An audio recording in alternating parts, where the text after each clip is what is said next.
Know your place, boy. Officer Reeves's hand cracks across the black man's face, echoing through the stunned courtroom. Blood rushes to the slap mark on the man's cheek. Officer Reeves towers over him, sunglasses hiding cold eyes, coffee steam rising between them. "Defense table is for real lawyers, not janitors," he sneers, sweeping the man's briefcase off the table. Papers explode across the floor, legal documents, court files. A family photo skids under a bench.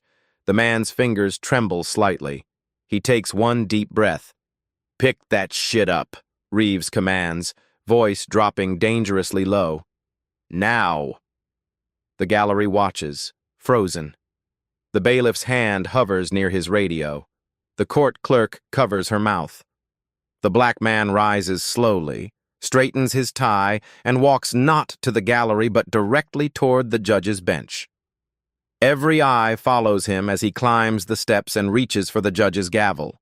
Officer James Reeves strides through the courthouse security checkpoint without breaking pace. His badge parts the crowd like a shark fin through water. 20 years on the force has earned him a swagger that demands respect. The marble hallway amplifies his footsteps.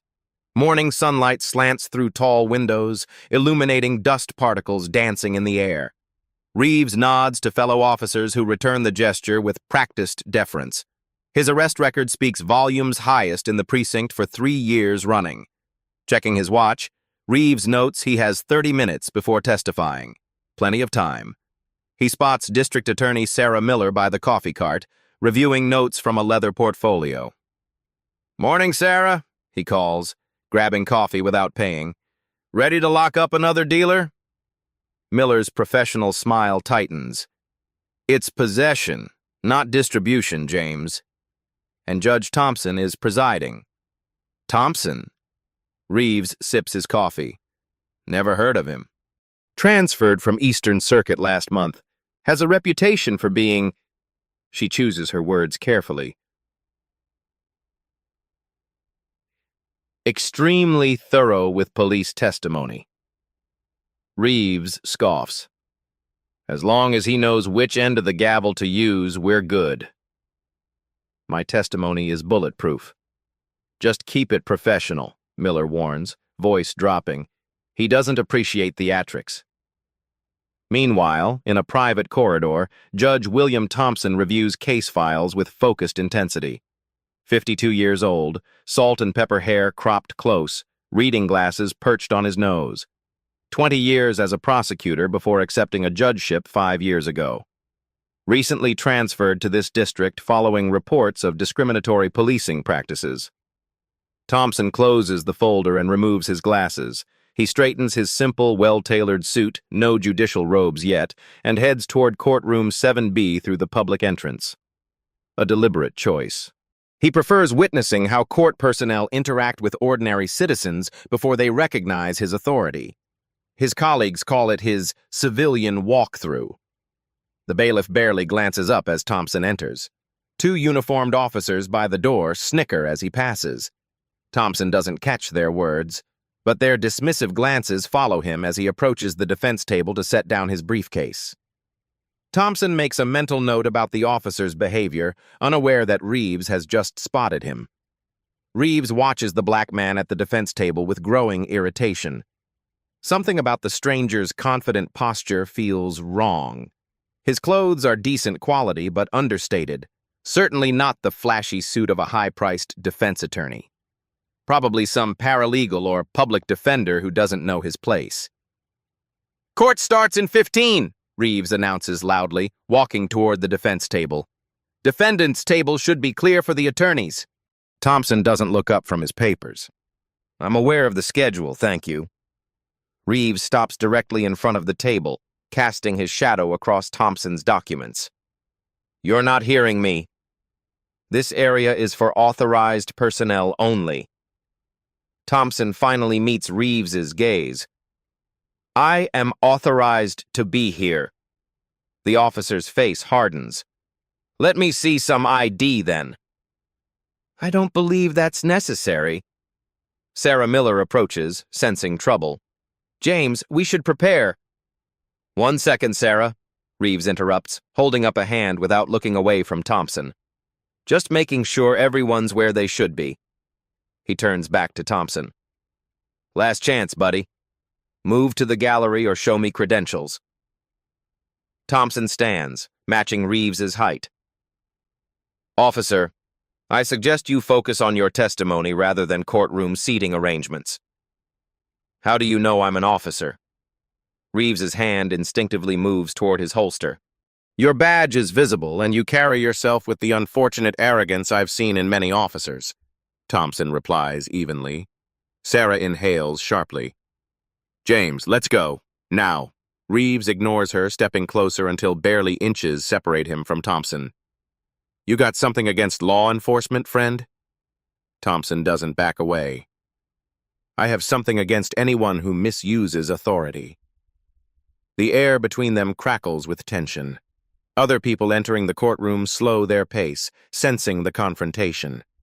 The court clerk enters, notices the standoff, and quickly exits, whispering urgently to the bailiff outside.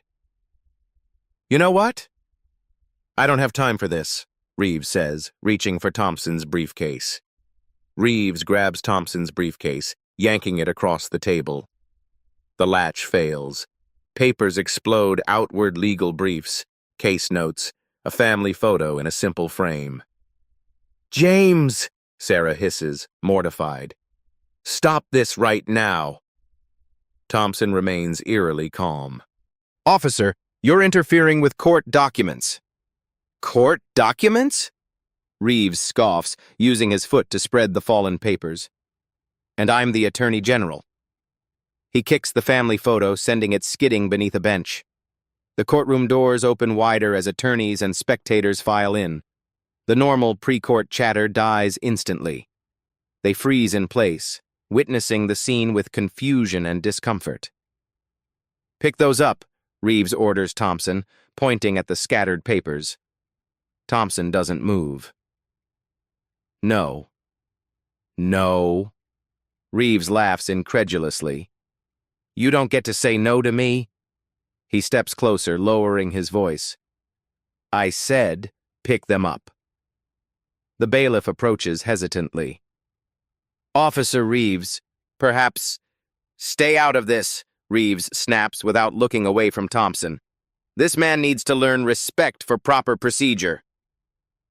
Thompson takes a deliberate breath. What you're doing has nothing to do with procedure. Kneel down and pick up your mess, Reeves demands, loud enough for everyone to hear. The growing crowd watches in uncomfortable silence. A woman in the back row begins recording on her phone. Thompson stands his ground. I will not. Reeves moves with sudden speed, grabbing Thompson's shoulder and pushing downward. I said kneel! Thompson resists, but Reeves applies more pressure, forcing him to one knee. Gasps echo through the courtroom. Someone mutters, Jesus Christ. There we go, Reeves says with satisfaction. Now collect your things and get out of my courtroom. Sarah Miller steps forward. James, for God's sake! What? Reeves turns to her, gesturing at Thompson. He's disrespecting the court. Just doing my job. While still on one knee, Thompson reaches slowly into his jacket pocket. Reeves instantly grabs his wrist, twisting. Hands where I can see them, the officer barks. I'm reaching for my identification, Thompson explains calmly, despite the pain evident in his expression. Sure you are. Reeves twists Thompson's arm behind his back in a practiced move. Maybe a night in lockup will improve your attitude. The bailiff finally intervenes more forcefully. Officer, I don't think... Cuff him, Reeves orders, maintaining his hold on Thompson. Obstruction of justice and resisting an officer. The bailiff hesitates, looking between Reeves and Thompson, conflict evident on his face. The courtroom has become completely silent, the kind of silence that precedes catastrophe. From the back of the courtroom, an authoritative voice cuts through the tension. What time is it, Mr. Williams? The court clerk, mister. Williams checks his watch with a startled expression. 9:27, Your Honor. The courtroom falls silent as all eyes turn to the judicial entrance where Chief Judge Elaine Foster stands, her expression carved from stone. Her silver hair and black robes radiate authority. "Release that man immediately, officer," she commands. Reeves hesitates, but complies, stepping back from Thompson. "Judge Foster," he begins, "this individual was—" "That individual is Judge William Thompson," Foster interrupts, her voice cutting like a blade. "He's presiding over this case." The color drains from Reeves's face. Thompson rises to his feet, straightening his tie with dignified movements. Not a word. Not a glance at Reeves, just precise, controlled actions. "Your Honor," Foster addresses Thompson, "do you require a recess?" Thompson shakes his head. "That won't be necessary, Chief Judge." "Thank you." Foster nods. "Very well. I expect a full report on this incident." She exits, leaving stunned silence in her wake. Thompson walks calmly to the judge's chambers, gesturing for the bailiff to follow. 10-minute recess. Officer Reeves, remain in the courtroom. Inside the privacy of his chambers, Thompson sits behind his desk. His hands tremble slightly now that he's alone. He takes several deep breaths, centering himself. The wall clock ticks loudly in the silence. Finally, he picks up his phone. "Gerald?" "It's Will. I need you to pull some files for me." His voice remains steady despite the adrenaline still coursing through him. "Everything you can find on Officer James Reeves. Yes, from our district. Priority access." The bailiff knocks and enters. "Your Honor, are you all right?" "Should I call for—" "I'm fine, thank you," Thompson interrupts. "But I'd like you to contact Internal Affairs." Quietly. "Tell them to pull all of Officer Reeves's arrest records for the past 5 years, particularly those involving minority suspects." The bailiff nods. "Right away, sir." "And one more thing," Thompson adds. "I want courthouse security footage from today preserved. All of it." Alone again, Thompson opens his laptop and types a brief email to the Judicial Review Board. No formal complaint yet, just a notification of a potential pattern of behavior that warrants investigation. He retrieves his judicial robe from the closet, sliding it over his shoulders. The weight of the garment steadies him. In the small mirror on the wall, Thompson studies his reflection. The same face that Reeves looked at with such contempt now framed by the symbols of judicial authority. "This isn't about you, Will," he whispers to himself. "It's about everyone who couldn't fight back." He straightens his collar, makes a silent vow to remain impartial despite what happened, and walks toward the courtroom. As Thompson reaches for the door handle, his phone buzzes with a text. "Found complaints against Reeves. You're not the first." Judge Thompson returns to the courtroom, now in full judicial regalia. The atmosphere shifts instantly as he takes his seat at the bench. Officer Reeves stands uncomfortably at the prosecution table, Sarah Miller whispering urgently in his ear. "Court is now in session," Thompson announces, voice carrying clear authority. "State of Westlake versus Morris, possession with intent to distribute." He proceeds as if nothing happened, reviewing preliminary matters with the attorneys. Reeves shifts his weight repeatedly, avoiding eye contact with the bench. Sweat beads at his hairline. When it's time for testimony, Thompson looks directly at Reeves. "Officer, you're sworn to tell the truth in this courtroom. Do you understand this obligation?" Reeves clears his throat. "Yes, Your Honor. Proceed with your testimony regarding the defendant's arrest." Reeves describes finding drugs in the defendant's car during a traffic stop. His usual confidence falters under Thompson's unwavering gaze. His answers grow shorter, less certain. "You stopped the defendant's vehicle for what reason?" Thompson asks, making notes. "Broken taillight, Your Honor." "Was the dash camera operating during this stop?" Reeves hesitates. "There was an equipment malfunction that day." Thompson makes a note. "Interesting. And your body camera?" "Also malfunctioning, sir." Both cameras failed simultaneously? Thompson's tone remains neutral, but his eyes narrow slightly. The defense attorney perks up, suddenly alert. It happens more than you'd think, Reeves replies, a hint of defiance returning to his voice. Thompson turns to the defense attorney. Counsel, your cross-examination. The defense attorney stands, emboldened by the judge's questioning. Officer Reeves, how many of your recent arrests involved camera malfunctions? Objection, Sarah Miller interjects. Relevance? Goes to pattern and credibility, Your Honor, the defense counters. Thompson considers for a moment. Overruled. The officer will answer. Reeves's jaw tightens. I don't keep track of equipment issues. Let me rephrase, the defense attorney continues, picking up a document. How many of your arrests of minority suspects involved camera malfunctions? The defendant, a young black man, watches Reeves intently from the defense table. For the first time, a flicker of hope crosses his face. Your Honor! Sarah Miller stands abruptly. May we approach the bench? At the bench, Sarah Miller speaks in hushed tones. Judge Thompson, the defense is fishing for a racial bias angle without foundation. Thompson regards her carefully. Miss Miller, are you suggesting that questioning the reliability of police equipment during arrests is inappropriate? No, Your Honor, but the implication that Officer Reeves specifically targets minorities. I've made no such implication, Thompson interrupts. I'm simply allowing relevant questioning about evidence collection. Reeves joins them at the bench, uninvited. This is a straightforward drug case being turned into a circus. Thompson's gaze shifts to Reeves. Officer, approach when called, not before. Return to your seat. With all due respect, Your Honor, Reeves says, not moving. I've testified in hundreds of cases. This line of questioning is harassment. The muscle in Thompson's jaw tightens almost imperceptibly. Officer Reeves, step back immediately or face contempt charges. Reeves holds his ground for 3 long seconds before returning to his seat, muttering under his breath.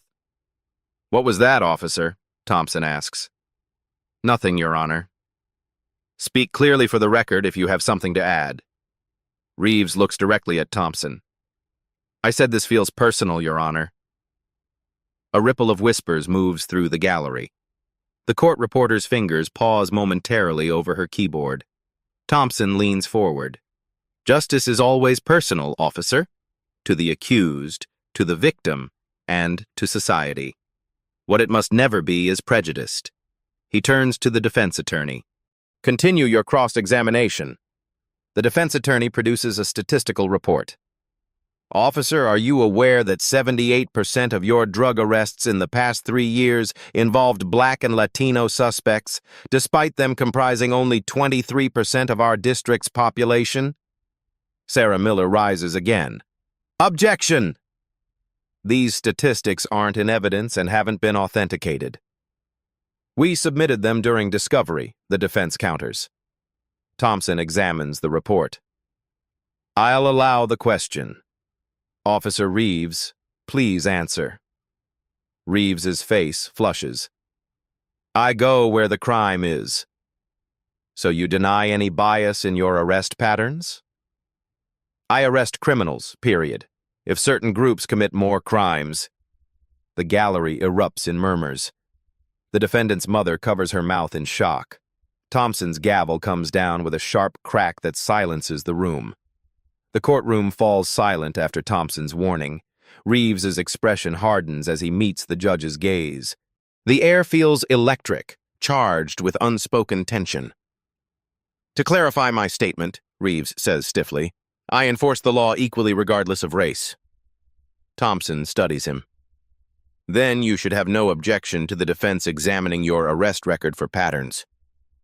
My record speaks for itself, Reeves responds. Highest conviction rate in the department.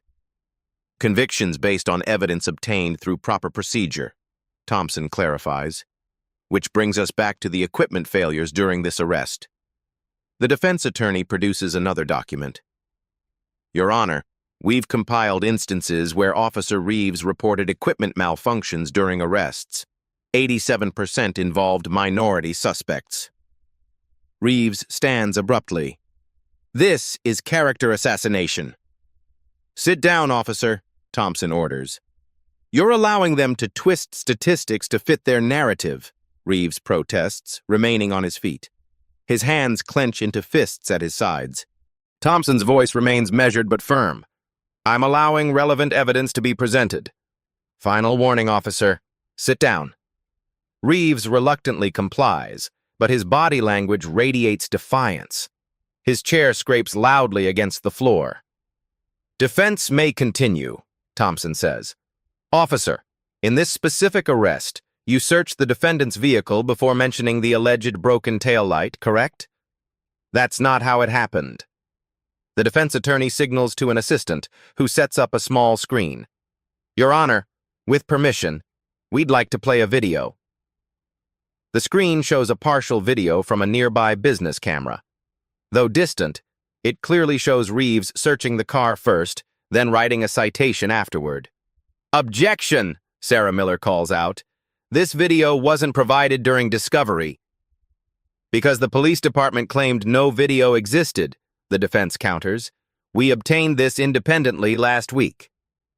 Thompson reviews the timestamp on the video. Miss Miller, was the prosecution aware of this footage? Miller hesitates. No, Your Honor. Thompson turns to Reeves. Officer, you testified under oath that the traffic violation prompted the search.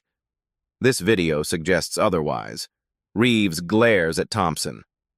With all due respect, Your Honor, a distant security camera doesn't show the full context.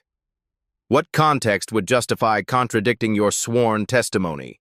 Thompson asks. The defendant leans forward, eyes wide with hope and disbelief.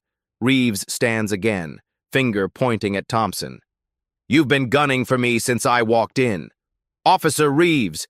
Thompson's voice cuts through the courtroom like a blade. You are in contempt. Reeves doesn't back down. This whole trial is a setup.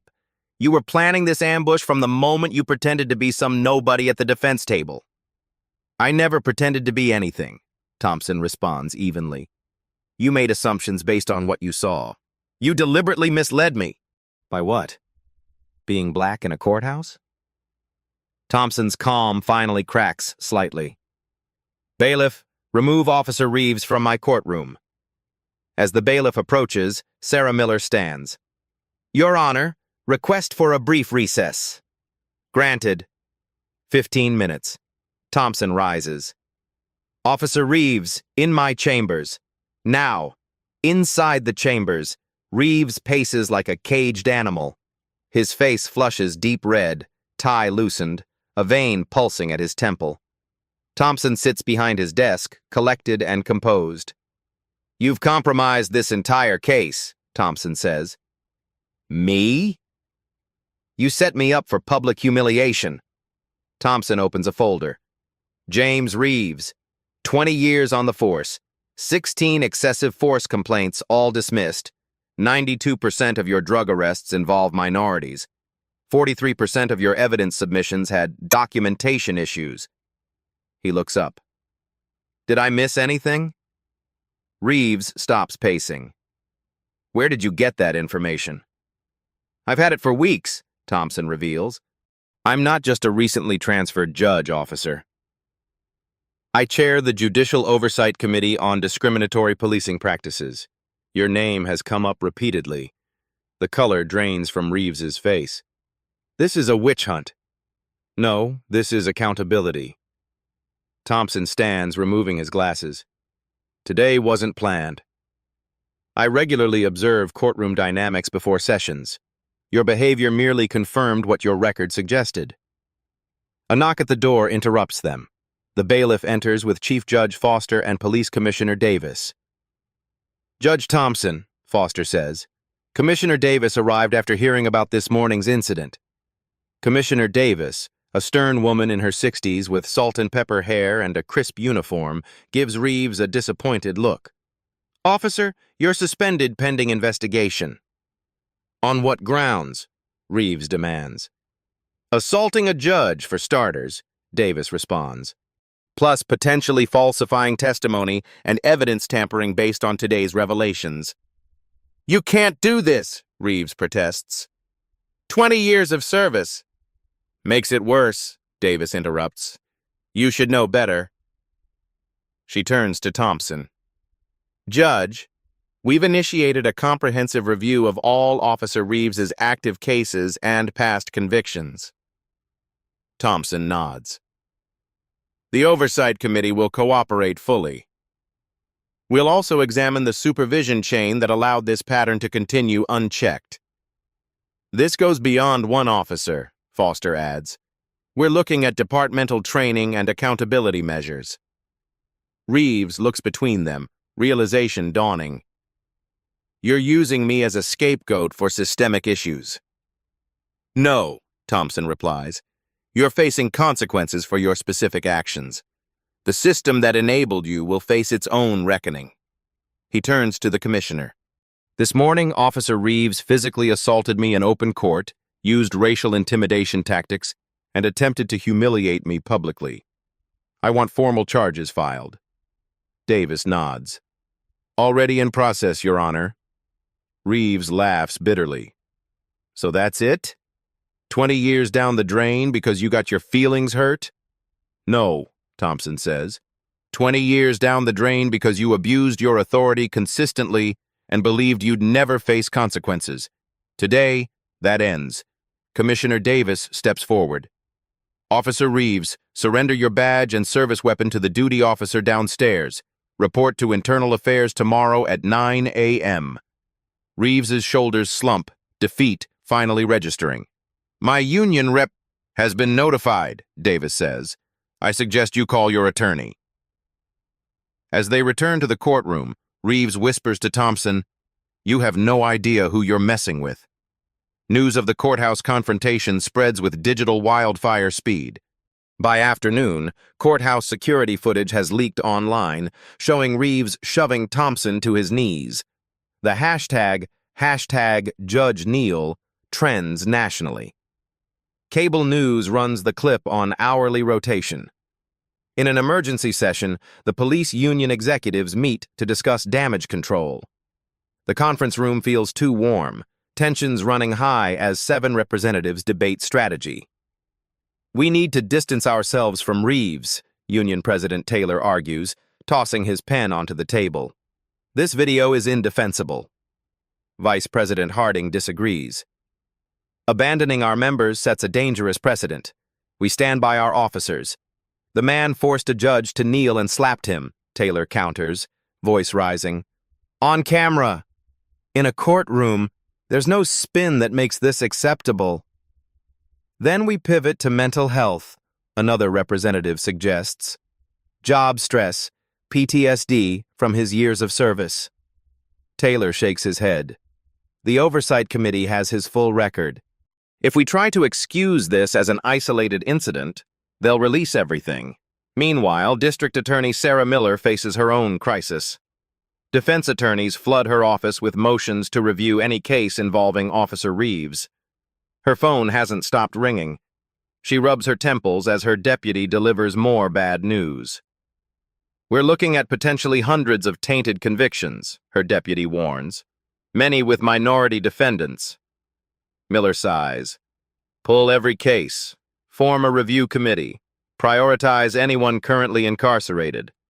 The press is requesting a statement, her assistant adds, appearing in the doorway. Tell them we're conducting a thorough review and are committed to justice, Miller replies. And get me the Morris file from today. We need to drop those charges immediately.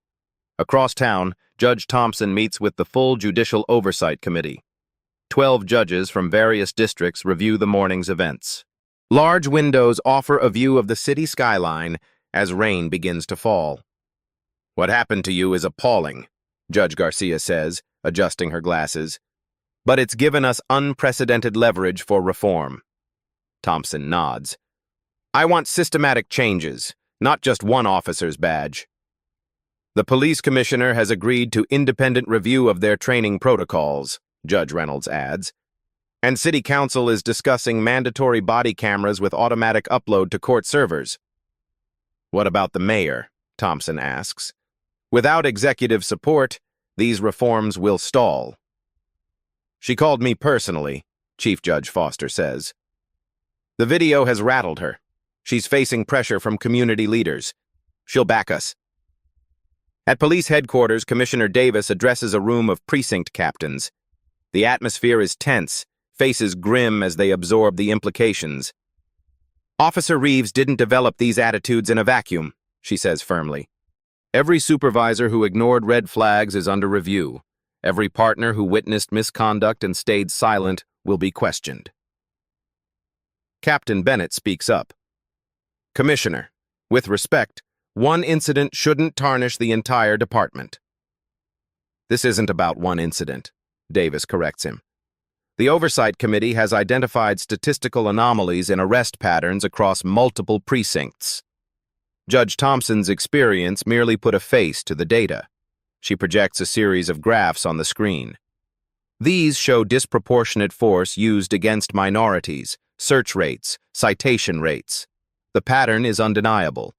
In his home, Officer Reeves receives visitors' fellow officers offering support, but fewer than he expected. His phone rings constantly with calls from reporters. His union representative advises silence. The living room television plays the footage on mute, his own actions replayed in an endless loop.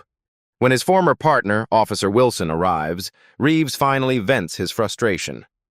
They're making me the fall guy for standard procedure, he complains, pouring himself another drink.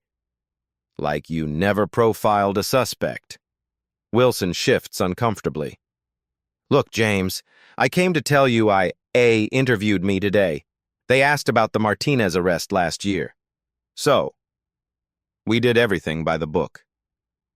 We both know that's not true, Wilson says quietly. And I've got a family, a pension. Reeves stares in disbelief. You're throwing me under the bus? I'm not going down with you. Wilson heads for the door. And neither are the others. The next morning, Thompson presides over a different courtroom, a special hearing on the Morris case. Sunlight streams through tall windows, illuminating dust particles in the air. The gallery is packed with reporters and community members. In light of evidence suggesting improper search procedures and potentially falsified testimony, the charges against Mr. Morris are dismissed, Thompson announces. Morris, a young black man who sat silently throughout the proceedings, weeps as his attorney explains he won't be going to prison. His mother embraces him, tears streaming down her face. Furthermore, Thompson continues, I am ordering a review of all cases involving Officer Reeves where similar search procedures were employed. Outside, the courthouse steps teem with reporters as Thompson exits. He's avoided media until now, but recognizes the opportunity to shape the narrative. Judge Thompson, will you pursue personal charges against Officer Reeves? Thompson approaches the microphones. This isn't about me or Officer Reeves. It's about equal justice under law. The system failed not just in this case, but in hundreds of others we're now reviewing. Real reform means changing procedures, not just punishing individuals. A reporter shouts, "But do you forgive him for what he did to you?" Forgiveness isn't the point, Thompson replies. Accountability is. And not just for one officer, but for a system that allowed these abuses to continue unchecked for years. The next week brings rapid changes. Police headquarters announces new training protocols. The mayor creates a civilian oversight board with actual enforcement power. Body camera malfunctions suddenly drop to near zero as officers realize they're being monitored. Defense attorneys report that prosecutors are more willing to dismiss cases with questionable evidence. Judges question police testimony more rigorously. Small shifts, but meaningful ones. In community meetings across the city, citizens cautiously express hope. A black pastor at a town hall meeting stands to speak. We've heard promises before, he says, but this time feels different. This time someone with power experienced what our community has faced for generations. As Thompson finishes a press conference, his phone buzzes with alerts. 3 federal judges want similar oversight committees. 1 week later, Officer Reeves sits before the police disciplinary board, his once crisp uniform now seeming to hang loose on his frame. Dark circles ring his eyes. His attorney looks grim. The hearing room feels airless despite its high ceilings and wood-paneled walls.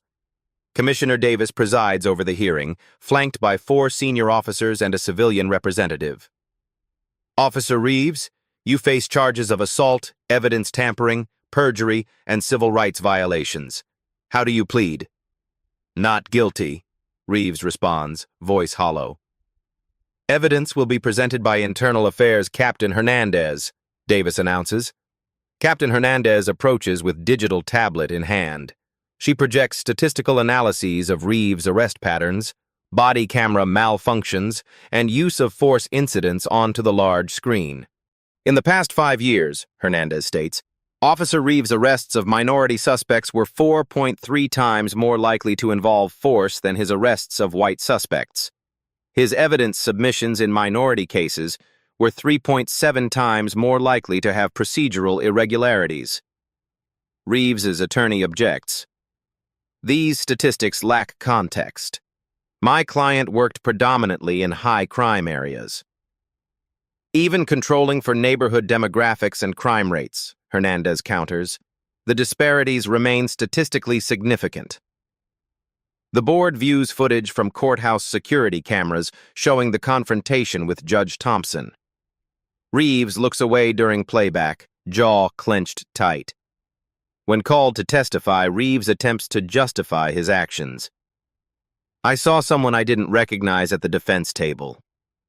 In today's security environment, I acted on instinct to protect the court. Commissioner Davis leans forward. By slapping him and forcing him to kneel? I perceived potential resistance, Reeves insists. From a man in a suit organizing papers?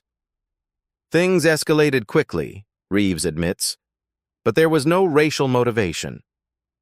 Davis consults her notes. Yet you referred to Judge Thompson as buddy and friend in a condescending manner, made him kneel, and later testified that certain groups commit more crimes. Is that correct?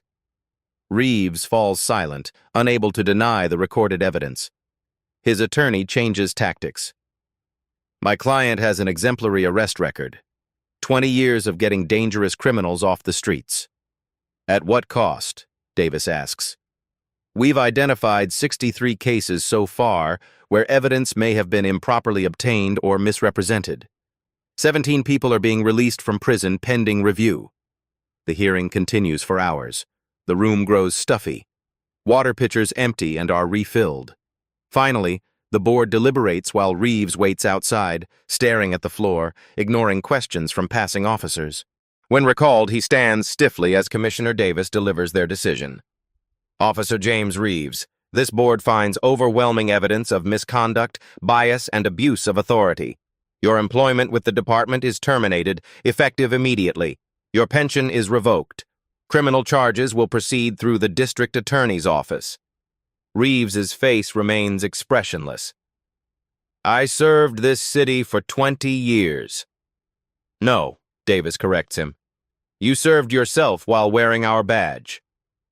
Turn in your gun and shield before leaving the building. As Reeves exits police headquarters for the last time, reporters surround him. Camera flashes blind him momentarily. Microphones thrust toward his face. Former colleagues watch from windows above, their expressions varying from disgust to pity. Inside, a rookie officer turns to his sergeant. Is this really fair? One mistake and his whole career is erased? The sergeant shakes her head. This wasn't one mistake. This was the one time he got caught. Outside, a hand touches Reeves's shoulder. It belongs to a man he arrested 3 years ago, now exonerated. 3 months later, Judge Thompson addresses the National Conference of State Courts.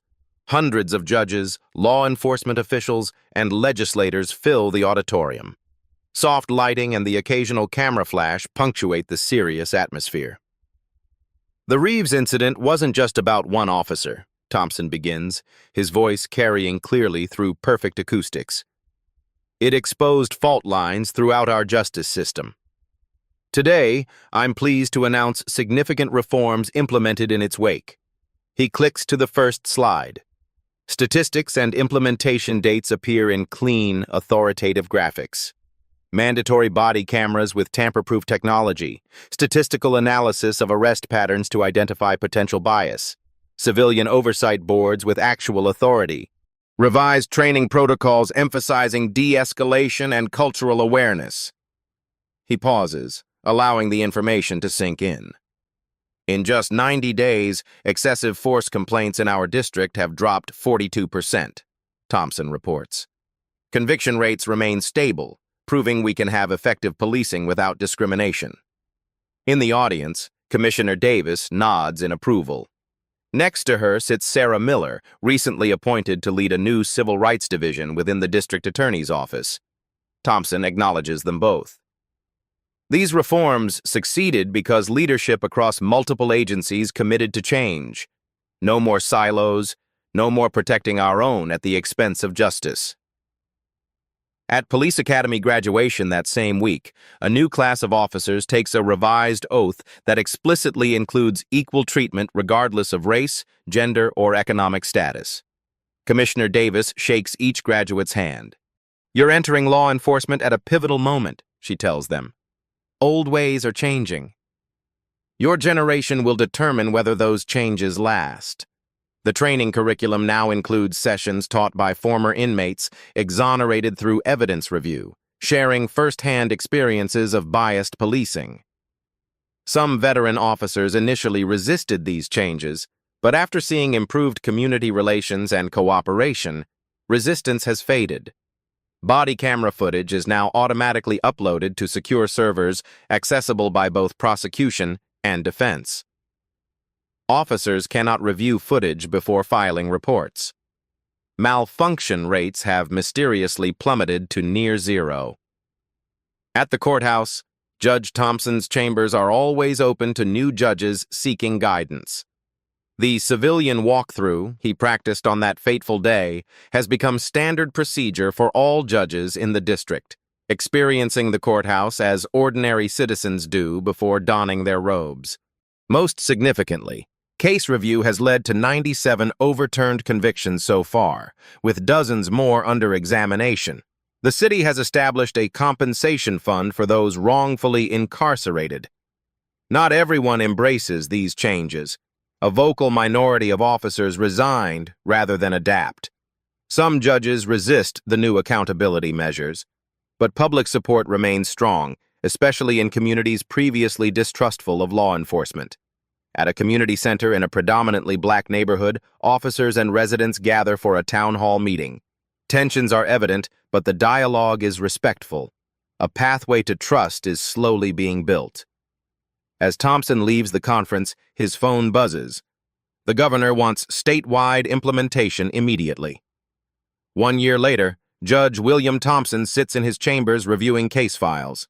Late afternoon sunlight slants through Venetian blinds, casting striped shadows across his desk. A knock at the door interrupts his concentration. "Come in," he calls. Morris enters the young man whose case was dismissed after the Reeves incident. He's dressed in a well-fitted suit, a law school textbook under his arm. "Your Honor, thank you for seeing me," Morris says. Thompson smiles. "Mr. Morris, how are your studies progressing?" "Challenging but rewarding." Morris takes the offered seat. "I never thought I'd be preparing for law school instead of serving time." "Your experience gives you a perspective many lawyers lack," Thompson observes. "You'll be an asset to the profession." Morris nods. "That's actually why I'm here. I'm writing a paper on systemic reform, and I wanted to get your perspective on what's changed in the past year." Thompson considers the question. "The statistics show improvement. Arrests are down, but so is crime. Community cooperation has increased, but numbers only tell part of the story." "And the rest?" "The culture is shifting," Thompson explains. I see it in courtroom interactions, in police testimony, in how defendants are treated. There's more awareness of implicit bias, more willingness to question established practices. Do you think it will last? Morris asks. Reform is never finished, Thompson says. It requires constant vigilance. The moment we declare victory is when old habits return. The conversation shifts to Morris's future plans, criminal defense work focusing on cases like his own. Before leaving, he hesitates at the door. Judge Thompson, may I ask you something personal? Thompson nods. That day with Reeves, how did you stay so calm? Thompson's expression grows thoughtful. I've faced discrimination my entire life. As a law student, as a prosecutor, even as a judge, you develop strategies to maintain dignity. But weren't you angry? Furious, Thompson admits, but displaying that anger would have given him power over me and undermined what needed to happen next, which was systematic change, not just personal vindication. Thompson stands, extending his hand. The goal was never to punish one officer, but to transform a system. After Morris leaves, Thompson walks to his courtroom for afternoon session. He passes Sarah Miller in the hallway, now a respected advocate for reform. Big case this afternoon, she asks. Just routine matters, Thompson replies. But every case matters to someone. In the courtroom, Thompson observes the subtle changes of the past year. The diverse faces among attorneys and court staff, the respectful interactions between officers and defendants, the careful attention to procedure and evidence, small shifts that collectively represent meaningful progress. As Thompson takes his seat at the bench, he notices a new officer testifying in his first case. The young man appears nervous but prepared, his body camera prominently displayed, his testimony precise and unbiased. Justice isn't just about punishing wrongdoing, Thompson thinks to himself. It's about creating systems where right action becomes the natural choice. A month later, Thompson sits on a panel discussing police reform at a national law enforcement conference. The audience includes officers, judges, and community activists from across the country. Cameras live stream the event to thousands of viewers online. The most important lesson from our experience, Thompson explains, leaning toward the microphone, is that meaningful change requires participation from every level of the justice system. Police, prosecutors, judges, and communities must work together. An officer in the audience raises his hand. But how do you convince veteran officers to embrace new approaches after decades of doing things differently? By showing them that better policing isn't just more ethical, it's more effective, Thompson responds. When communities trust law enforcement, they report crimes, cooperate with investigations, and serve willingly on juries. A prosecutor asks about resistance within her office. Some of my colleagues see these reforms as soft on crime. How do I counter that narrative? With data, Thompson says. Our conviction rates for violent crimes have actually increased because our evidence gathering is more thorough and transparent. Cases aren't being dismissed due to procedural irregularities. After the panel, Thompson meets privately with judges from 5 other states interested in implementing similar reforms. They discuss practical steps, potential obstacles, and strategies for building support. The hardest part, Thompson advises, is acknowledging that problems exist. Once you accept that perfect systems don't exist, only improving ones, progress becomes possible. In the corridor afterward, Thompson encounters a young black officer who approaches hesitantly. Judge Thompson? I just wanted to say thank you. I joined the force to make a difference, but some of the things I saw during training troubled me. Your reforms have made it possible for officers like me to serve with integrity. Thompson shakes the officer's hand. The system changes one person at a time. Keep holding yourself and your colleagues to high standards. As Thompson prepares to leave, a journalist stops him for one final question. After everything you experienced, What would you tell people who witness injustice but feel powerless to address it? Thompson considers the question carefully. Document what you see. Speak truth to power when you can. Connect with others working for change. Most importantly, don't accept that this is just how things are. Systems are created by people and can be reformed by people. That's all for today's story. If you found this tale of justice and accountability powerful, make sure to hit that like button right now. Your support helps stories like these reach more viewers. Want to see more true stories of accountability, justice, and people standing up to power? Subscribe to the Beat Stories channel and tap the notification bell. We post new stories every week that will leave you shocked, inspired, and empowered. What would you have done in Judge Thompson's situation? Share your thoughts in the comments below.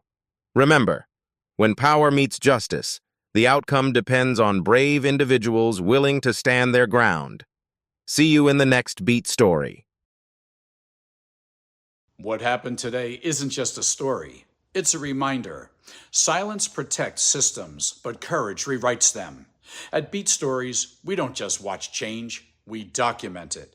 Subscribe for more real stories that challenge power and amplify truth.